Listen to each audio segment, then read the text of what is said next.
Yeah, I heard you on another podcast, and one person compared it to almost like a dating app Yeah, for investors. Would you agree with that? I agree with that. I agree with that, and it's one of the reasons why I created it. I met my wife online on a dating site, and I Nice. said, if you can meet a life partner online, why cannot meet a business partner online? I work for other companies, also very big in the country. Loyalty One, for example, Ubisoft, Equifax, Shopify, big tech companies. From real estate, from where I'm come from Argentina, real estate is one of the only trustworthy investments, and it's something that will last. So also very ingrained in my childhood. You go to a networking event, I've been to these networking events. How much time can you spend with each person? How many people can you actually meet? And you meet them by random, right? So you meet, out of 10 you meet, one perhaps is someone that thinks like you, but you need to. I'm Garrett Wong, and this is the Investing to Win podcast. How do you define success, and what does winning look like for you? Before this episode starts, I have a small favor to ask from you. 88% of the people that watch or listen to this channel did not subscribe. My goal is 50%. So if you've ever liked any of the videos or podcasts we've posted, if you like this channel, can you do me a quick favor and hit the subscribe button? It helps this channel more than you know, and the bigger the channel gets, as you've seen, the bigger the guests get. Thank you and enjoy this episode. Jonathan, welcome to the podcast. Hi, Garrett. A pleasure to be here. So, before we get into the so called meat and potatoes of the podcast, it's going to be a very, very interesting subject, I'm sure. I picked a really nice title for it. Why don't you start by telling the audience a little bit about your background? For sure. So I'm originally from Argentina, and I came to live in Canada about 12 years ago. I'm married. I have two kids. Um, my background is in data analysis and business, and I'm a real estate enthusiast. I find often our future ambitions are kind of the seeds are planted in our childhood. Can you share maybe any early experiences that sparked your interest in even entrepreneurship and what you're doing right now? Yeah, absolutely. So my family, they're all entrepreneurs.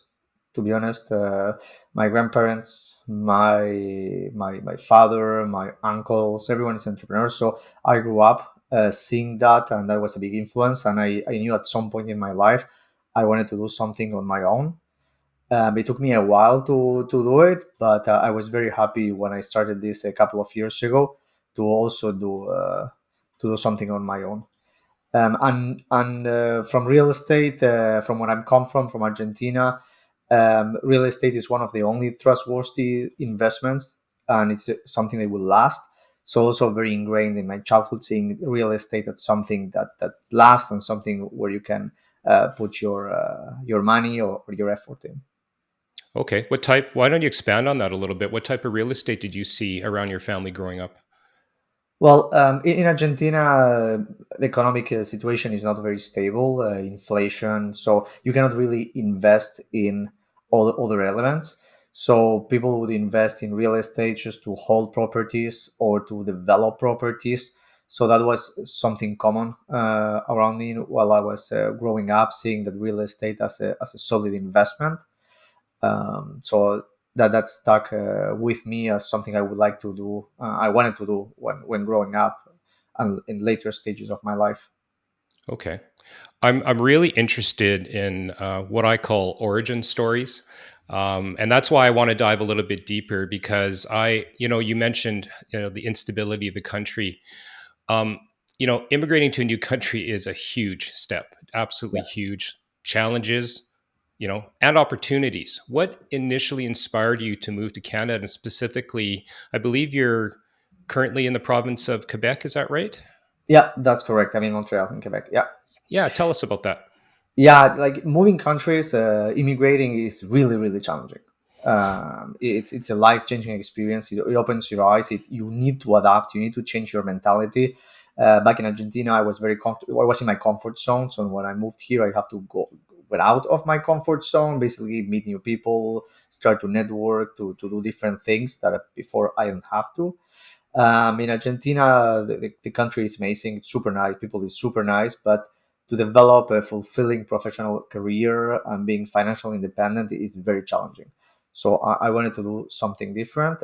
My father moved to Canada many years ago before me, so I came here to visit.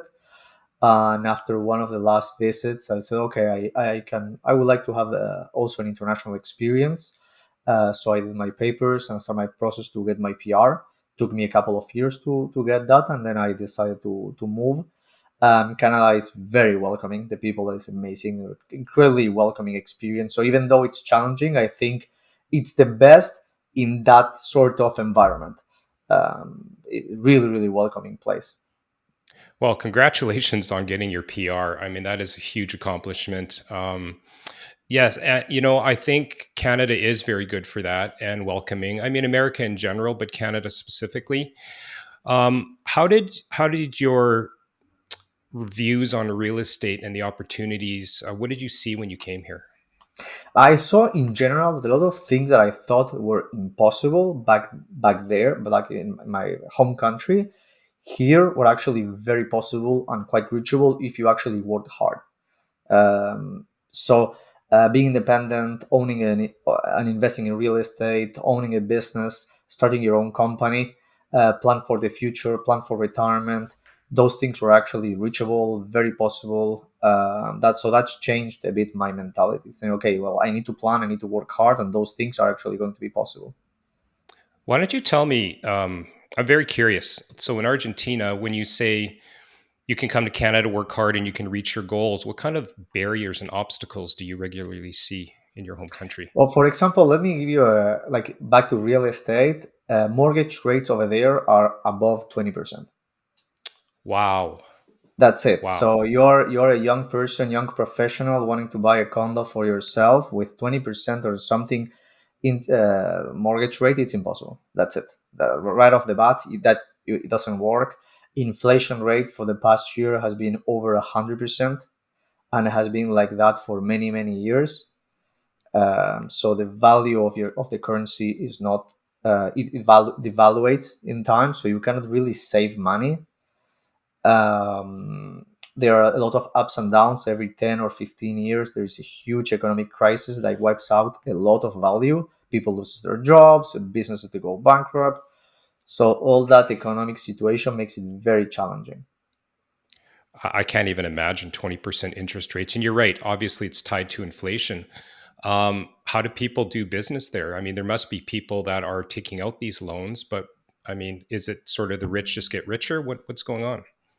Yeah, well, you have that people, they would live with their parents until very late stages in their lives. That to begin with, people, they don't become independent right away, so that's very challenging for them. Um, and yeah, you have a small portion of the population is doing really great, but you have, I think, poverty now is above 50%. So you have that Wow. disparity.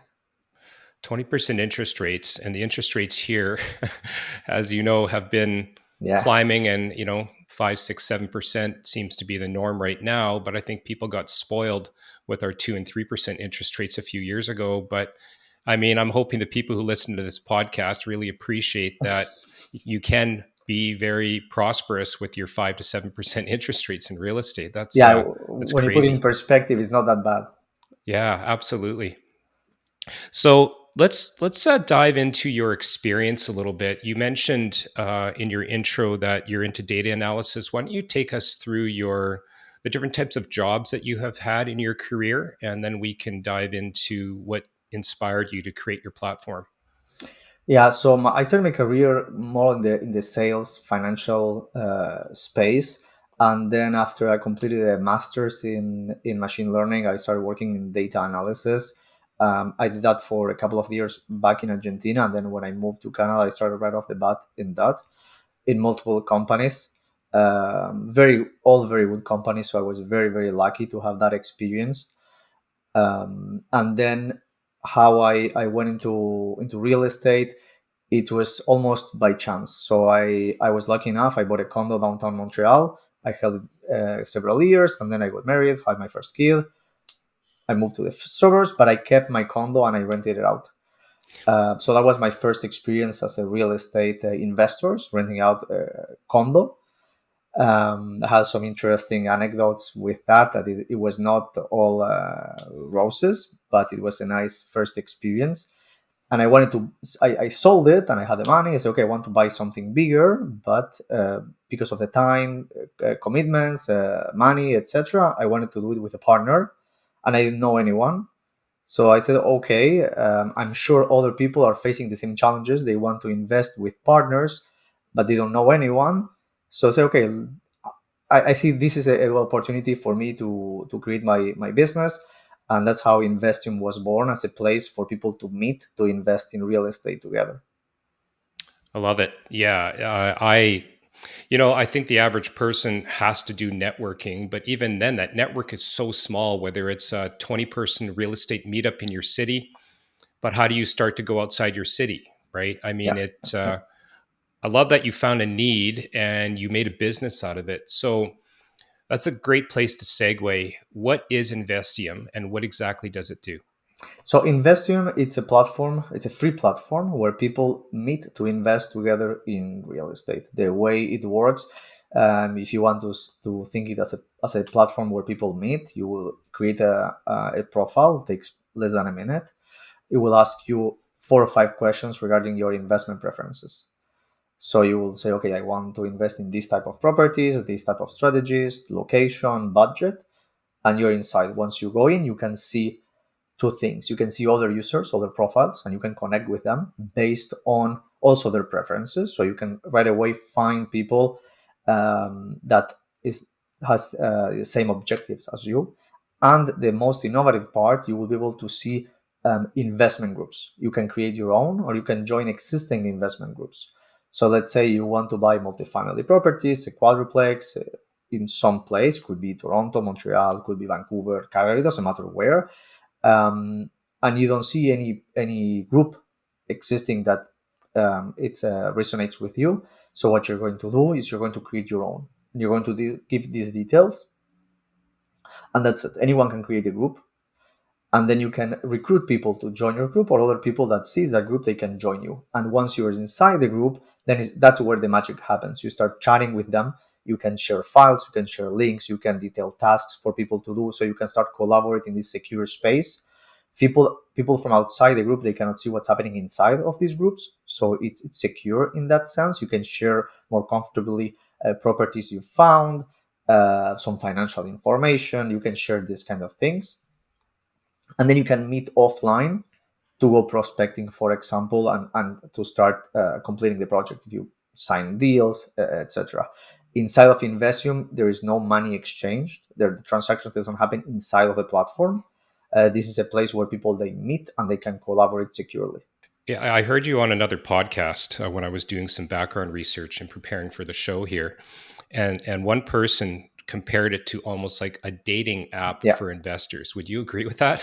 I agree with that. I agree with that, and it's one of the reasons why I created it. I met my wife online on a dating site. And I Nice. said, if you can meet a life partner online, why cannot meet a business partner online, right? Yep. And so I'm not opposed to that comparison. I think it's a good one. Okay. So if I heard right, it's free. You can just sign up, you can see profiles, you can just reach out to people. And then if somebody wants to choose to, I guess, lead or create a group, do they control that group after? Absolutely, they become the host of the group, the admins, so they can allow people to come in. For example, if someone would like to join the group, they will need to request access, and the admin needs to grant that access. Okay, so let's say that, I mean, obviously I'm in Winnipeg, you're in Montreal. So if I'm using the platform and I meet some people and we're chatting, and it's like, you know what, let's do something together, but let's keep it on this platform. I'm just going to create, I don't know, apartment Winnipeg group, and it's only going to be the four of us, and we can talk about all our deals. And so do the other users, did they just see the title of the group, but they can't get in? They can just apply to it? Correct. That's correct. They will be able to see. the title of the group, a picture. If you want to put a picture of a group, you can put a description. So people, let's say you are recruiting new people and you want people to join, they will see a description. Say, okay, we would like to purchase apartments in Winnipeg to hold for 4 years. And this is the strategy, something like that. You will put in the description. That's what other users will see. And then they can either message you directly. That's a nice feature. They can message you directly and speak one-on-one to request more information, or they can request to join the group directly. Okay.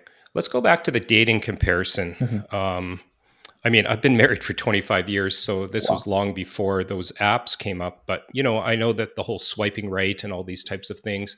What does a new user see in terms of the so called matchmaking process? Yeah, so what they're going to see is two lists. One list of users sorted based on their preferences, and they're going to see a list of groups also sorted by these preferences. Those are two lists that they're going to see right away in terms of matching, so they can see what's in there sorted based on what we determine is going to be a good match. And also you can search. There is a search bar where you can search according to specific criteria. Let's say you're in Winnipeg but you want to meet people that is in Toronto or is in Montreal or Nova Scotia to make it really really far. And then you can look for people in Nova Scotia that they want to invest in multi-family properties between 500 and 1.5 million. That's your criteria. So you can search specifically for those people and those groups, and then you will see those lists being created for you. Okay. And in terms of people who come to the table with money or people who come to the table with experience, I mean, that's really where the magic happens in a true real estate joint venture, if you will. How does your platform handle that? So in that sense, the platform is very open. We, on purpose, I didn't want to set any kind of boundaries because I want to let people figure out their own use cases, create their own deals, create their own partnerships. So I didn't want to assume anything. I've spoken with many people at this point, and people that are experienced and they have money. They have absolutely no issues in doing business with people with less experience. That's something that happened to me. I created a platform. I want to invest in real estate. Last Friday, I met with someone. So I connected with someone I met on the platform myself, and that person is more experienced than me investing in real estate. Has done multiple deals, and he has absolutely no issues. So that's one of the biggest advantages, that people with less experience, they can partner with people with a lot of experience and learn from them. Wow. I think it's just incredible what you're creating here. Let's like how long has Investium been sort of active? How long has the platform been live? So a bit less than a year. It has been live Okay. for a bit less than a year. We launched like a year ago or so, a closed launch for friends and family, and then a couple of months later, we launched for the general public, and it's been growing uh, ever since. Can you? I know you didn't mention any of the companies, but I'd like you to sort of outline your experience just to be able to, even for legitimacy. Can you talk about some of your backgrounds at these companies that you worked at? Yeah, for sure. So the first company I worked when I arrived here was TD Insurance, part of the TD Group. Great company to start in the country. I learned French there. It was in French, so I learned French, so it was great. And then I worked for other companies, also very big in the country. Loyalty One, for example. I worked for Ubisoft. I worked for Equifax, Shopify, Wow. big tech companies. I was very lucky. I consider myself very very lucky. So my next question then, what did you learn at those companies that's allowing you to apply lessons to be able to scale this platform, to scale this company? Yeah, so one of the key elements in these companies that are very well oiled. They have a very well oiled process for setting targets and working towards achieving those targets.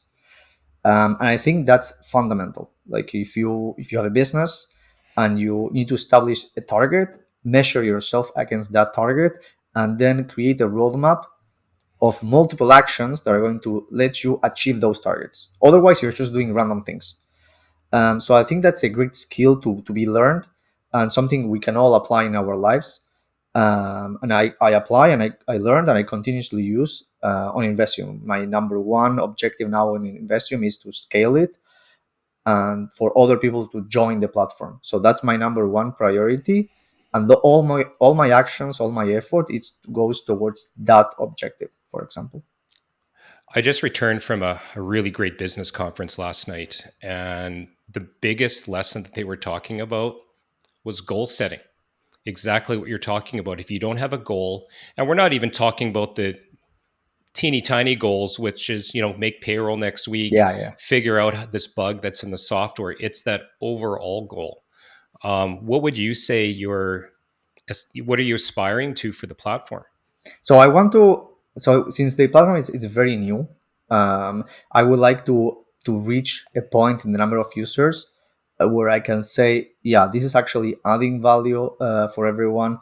This is something people can actually use. As of now, I have some use cases. I have several hundred users. I'm seeing the interactions. I speak with the users, and the feedback has been very, very positive.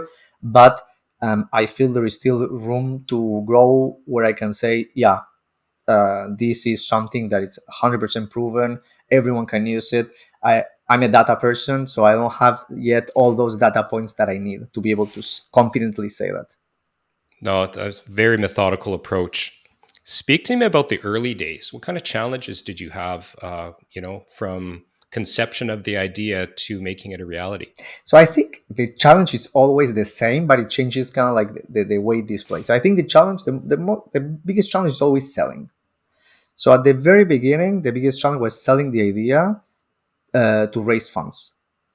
So I did that. So I knocked on many, many doors, a lot of rejections, until I found a couple of people that believed in the vision and they invested with me. So that was the first challenge. Then I think came the fun part, which was building the product. I hired local talent in Montreal, an agency. Um, they build the product, and then again comes the challenging part, which is sell it. Even though it's free to use, you need to sell it to users. Users need to join. They need to give that information. They need to give you your time, very, very precious. um, and that's the most challenging part. It's been like selling the idea, selling the product. Okay. So you've mentioned a few times that this is free. My business brain. Um, I mean, you're in Canada, so I'll take a quote from Dragon's Den. How are you making money on this? How can you offer it for free? Are you doing this just for networking? Like, what's the play here? Yeah, so why is it free? The reason why it's free is because the objective is to democratize access to real estate and lower the barriers of entry to real estate. So if suddenly I charge a fee, then people wouldn't join the platform, right? So let's think about Facebook and LinkedIn. Facebook, they're both free because Yes. the value comes from having a ton of users. So that's why it's free. How I'm planning to make money, I think there are multiple opportunities where people need to see sorry, let me restart that. So the way to add value, the way I'm planning to make money with it is by providing users with certain services, displaying ads, displaying certain deals. I've spoken with many developers that they will very much willing to pay to have their deals be put in front of potential investors, potential buyers. Okay. That Okay, is that one of makes the main sense. reasons. Yeah, Okay. No, I was kind of wondering because at some point, so it's free for the users, and you're hoping for stakeholders to advertise, invest, which is correct. only going to help the investor community that you're trying to create. Absolutely, that's it. Brilliant, brilliant. Um, I was when I was researching, I saw the mention of AI. That's everybody's buzzwords these days. Are you using any AI to facilitate some of these connections? So we have an algorithm that is sorting the users. So when you join, you will see the users and the groups sorted based on your preferences. That's how we are using technology nowadays. And as the more users they come in, we have more interactions, then we have more data that enables us to refine that algorithm and develop more sophisticated models to improve those connections. Okay, okay.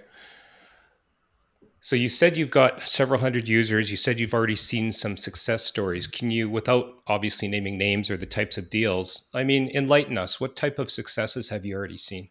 So I will use myself as a success story. So my idea to build Investium was to meet people, and at this point, so I obviously did the same way that to create Investium, and nowadays I say, okay, there are already users, let's try to use it myself. So I created a group, or join an existing group. Now I don't remember who created it, to be honest, but I met someone and we started chatting. Some of the people in the group, they were more engaged. Some of the people were less engaged, but with the ones that were more engaged, we started chatting. Say, okay, let's do something. And last Friday we met live through like a Zoom call. We were chatting, and we were already prospecting some properties to buy together. So that I consider at this point, I consider that a success story, because it's exactly the reason why I created Investium, to meet people, to go and invest together. The other person is much more experienced than me, has bought multiple properties, flips, sold it. He has his own construction company, so he brings to the table a lot of the skills and knowledge that I'm lacking. So for me, that's great, because those are the kind of things that I would like to learn. And for him, is also great, because then he will be able to reach some bigger deals, and he will be able to learn other skills that I can bring to the table. So that to me is Yeah, a no, success story. for sure. I mean, your other success stories, obviously meeting and your wife online, and I have sort of a question about that because when what I was talking about the beginning, how does an investor network, right? Well, you have to go to a local real estate meetup. Maybe you take somebody out for lunch. It's very, very slow. But there is something very inherent in seeing somebody face to face, eating lunch with them, having a meal, shaking their hand. How do you find this initial? I don't even know if it's a barrier after the pandemic, to tell you the truth. But speak to me about those types of things. Is it even an issue? I think the issue is that meeting people is a numbers game. You mentioned Okay. yourself. You go to a networking event. I've been to these networking events. How much time can you spend with each person to create a meaningful connection? Yes. And Yes. how many people can you actually meet?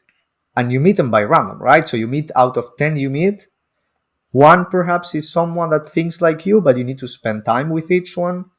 So it's a numbers game, either for a business partner or for a life partner. So you need to go through people very quickly, and that's Yes. that's what that's how technology can help, because it allows you to meet many people very rapidly. And then it comes from a strategy from yourself. What you need to do is quickly go offline in the real world to meet them. I think that needs to be very very quickly. That's why I met that person. We chatted, we did this Zoom call, live kind of, and then that's it. And then we're working together. The same thing was with my wife. So we chatted, and then we went for a brunch one morning, very very quickly. So I think that's something you need to do. You need to churn through a lot of people, and then quickly, the ones you identify, go live very very quickly. Yeah, something you said just resonated with me because I do go to some of these networking events. You can't, I mean, you can be introduced to 10 people in a 2, 3 hour event. You might have 4 or 5 meaningful conversations with them. It's doubtful that you'd even know if you're compatible, what their portfolio looks like, what their aspirations look like. And then, of course, as a busy entrepreneur myself, how many can I do like that? And then, of course, I'm going to have to go maybe out for coffee or lunch even further than that to see, oh, okay, I don't think this is going to work out. Meanwhile, with your system, you already have a list there of potential people because everything's already been done for you. Yeah, and then you can set yourself 2 3 basic questions that you ask these people. How fast is that? It's extremely fast. You go through multiple people asking those 2 3 questions, and those that the answer those questions satisfactory for you, then you go for a coffee. And suddenly, instead of going for coffee and getting 1 out of 15, then you get a 1 out of 3 4 that are compatible with you. So it's much more efficient for you. Like, what about feature updates? Is there anything in the future that you're thinking of? What's your next steps in the development of the project? For sure, something we are adding right now is a feature that will help users create a team to invest in real estate. So Something I've researched and something I've noticed is that to invest in real estate, you really need a team to support you. Investing in real estate is very, very challenging. So you will need a mortgage broker. You will need a real estate agent. You will need notaries. You will need lawyers. You will need, if you're new, you may need also someone to coach you. So you really need a team behind you. So something I'm adding right now is with a click of a button, you will see a list of people that are there to help you. You don't need to fill out a form or anything. There you will actually see the people, handpicked professionals. They have more than 20 years of experience each in the field. They're waiting for your call or your message, and they're going to be able to help you in your real estate journey. One of the things I've always tried to teach people when I'm kind of advising them how to get started, I call it a power team Yeah, actually. And you're right. exactly. Realtor, mortgage broker, and, accountant, lawyer, maybe even a property manager. No, I love it. I'm going to be signing up, by the way. I'm going to be asking you, I'm going to be obviously throwing, the different contact information into the show notes, and we're going to be putting this on social media like I do with my others. Let's transition a little bit because, like I said, I'm super inspired right now coming back from this business entrepreneur conference. Challenges, right? Tell the audience about the challenges of just trying to start your business, trying to convince people to believe in the dream. The biggest challenge is to gain momentum. I think we're all sitting in the couch thinking, oh, I should do this. And then you keep watching TV. So I think the first thing, the first challenge is getting in motion. Okay, I think that's for everything. And I think once you start going, I think that's the next challenge is selling and getting yourself more pumped and seeing those smaller wins to get yourself going. Right. See, if you're an entrepreneur, no one is telling you what do you need to do. So getting this self momentum, getting like the motivation that you need, I think that's also very challenging. So speaking with people, in my case, speaking with people that validates the idea, that gives me positive feedback, like speaking with you now, saying, "Oh, I like that idea," that's amazing for me to hear, and it's a great motivation for me to keep going. Well, it's validation, right? Validation of the idea. Um, One of the things that they kept harping on at this conference is that we are all, I guess, the cultivators of our own ideas, but we're also the people who have to manage that idea into reality. Nobody else can do that. Otherwise, like you said, you're just sitting on the couch daydreaming. It takes a lot of courage and energy, blood, sweat, and tears to be able to do that. Absolutely. Yeah, absolutely. And also something else that I've learned that it's also a challenge is as soon as you tell that idea to someone, the first thing they're going to do is try to change that idea. So if you let yourself being convinced by everyone else, then you'll never go towards where you want to go, right? So because you okay, I want to go that direction, and someone no, you should go in that other direction.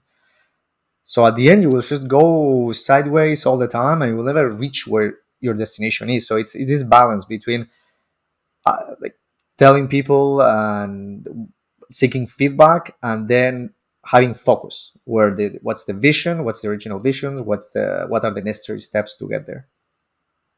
There's a lot of naysayers out there for sure, and maybe even unintentionally, friends and family, maybe even people when you were back in Argentina saying, "Oh, you're crazy going to Canada." One of the things, one of the speakers, surprise speakers at this conference was Arnold Schwarzenegger, Oh if you can believe it. wow. Uh, just to hear him speak for an entire hour, and it wasn't just to say, "Oh, he's a multi-millionaire, almost a billionaire. Maybe he even is. I haven't checked his net worth." But he came here, sorry, in the US, with a dream to become Mr. Olympia, and illegally, by the way, with $20 in his pocket, like literally. And people back home were saying, "You're crazy. Who do you think they're going to be expecting you?" Well, obviously, he made it to Mr. Olympia. And then he went on to say he had a dream to be in movies. And they said, "You have an accent. Nobody's going to be, people with accents don't go into movies back then, right?"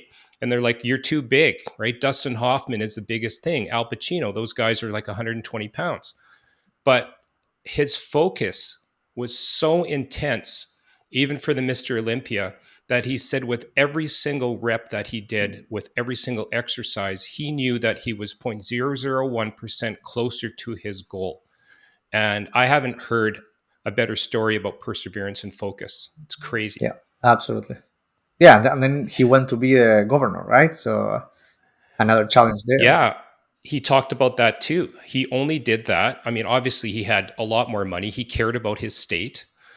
And then people said, Arnold, why are you trying to be governor? The proper steps. Why don't you go be mayor and then you can be a senate and then a state senator? He goes, I don't want to do all of that. I just want to fix my state. So he just decided he was just going to run. And you know what? He did it, right? Just incredible. If you could go back to you, I say your younger entrepreneurial self. I know that, there's not that much time that has passed compared to me and all the mistakes I've made. But surely, what would you say to yourself even a year ago and some of the mistakes you've made along your journey? I would say the focus on planning. So I did some, I had some plans, but every time something I found is all the things that I thought was going to be one way, they turn out to be like a different way. So perhaps being more open to to other ways of doing things, and perhaps speaking with more professionals in the industry. So that's something. Perhaps I didn't have that big of a network in the real estate space, but I found that we have been very good to speak with professionals in the space and seek their kind of like advice, more than advice of other people that they don't know nothing about real estate. So I think that would be the what I would tell myself. Like, speak with the professionals in the space. Those are the people that are on the ground. Like, they know what they're talking about. Speak with more of them. Being an entrepreneur, I know that I always try to preach balance. Um, you might already not even be thinking about balance, although married with children. Do you have any balance in your life trying to be in the startup phases of your business? Uh, yeah. So I dedicate time. Putting you on the spot here, sorry, No, Jonathan, no, it's but it's no, no. I do. I value the time with my family. I have a day job where I use that money. I bootstrap my business with a day job. So those are very defined for me. I don't cross those barriers. Those are kind of like my limits. I spend time with my family. I dedicate the time that I need for my day job. I have time with friends. What I do is I limit the time I do other things. Like, for example, I don't watch much TV. I don't play video games. Okay, those are the things I was able to eliminate to give more time to my business, for example, and spend time with my family.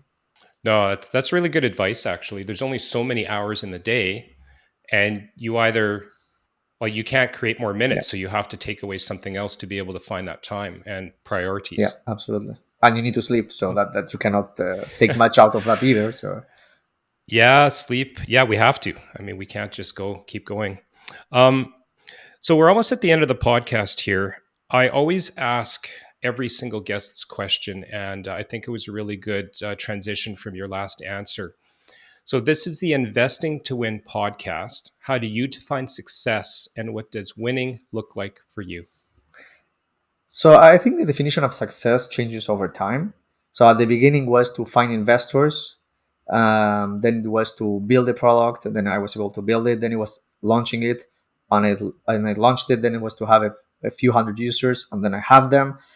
So now for me, the what win on success would be to reach, let's say, 10,000 users. That for me would be win. So if I reach to 10,000 users, okay, that's success, and Investium is actually successful. Well, thank you very much for the time you've spent. I know I'm going to be checking out the new platform, and I think you're going to be, in my opinion, revolutionizing the industry. So thank you for that. Thank you so much, Garrett. It's been a pleasure to be here with you.